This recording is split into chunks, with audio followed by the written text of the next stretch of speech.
If you're at the ukactive Flame conference today, then you're probably going to use one of these to ask questions in one of the many sessions.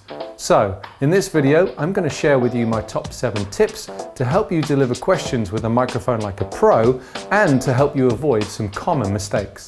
Tip number 1, wait for it.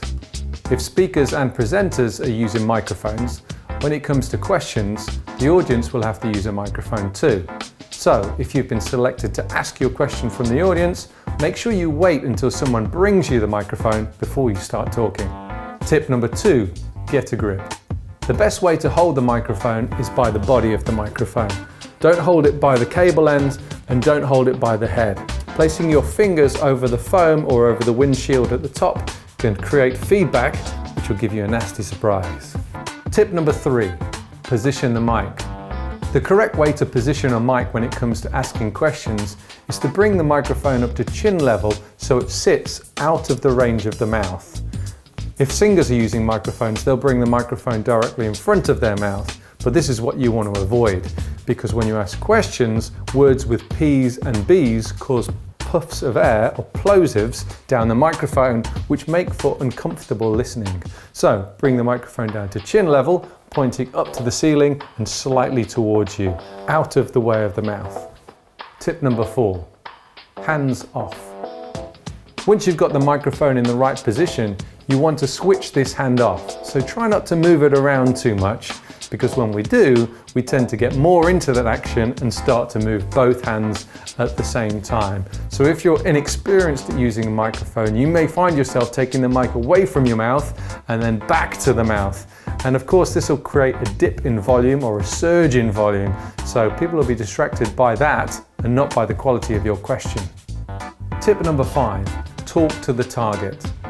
What this means is when you ask a question with a microphone, you shouldn't talk to the microphone, but you should try and talk to the person you're asking the question to. Too many people who are inexperienced at using a microphone will lower their voice because they expect the microphone to do the work for them. But a mic's only going to pick up the quality and the volume of the sound that you create. So talk normally, even give it a little bit of projection and try and aim your question towards the person you're asking it to. Tip number 6, introduce yourself. One of the best ways to start your question is to introduce yourself. So give your name and your professional position. This is important in these situations because other people in the room will be able to find you afterwards and maybe discuss similar issues or similar questions that you may have. So it's great for networking. Tip number 7, hang on to it. Once you've asked your question, don't be in a rush to give away your microphone. Hang on to it for a bit.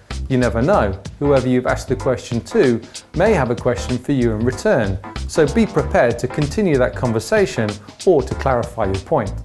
So let's recap. Wait for somebody to give you a mic before you ask your question. Make sure you hold the microphone by the body and not by the tail or by the head.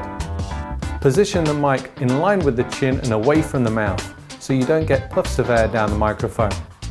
Try and keep your hands still and controlled so you don't end up pulling the microphone to and from your face. Direct your question to the person and not to the microphone to ensure good volume of your voice. Start your question with your name and professional position to lead to networking opportunities. Hang on to your mic after your question. You may have just started a conversation.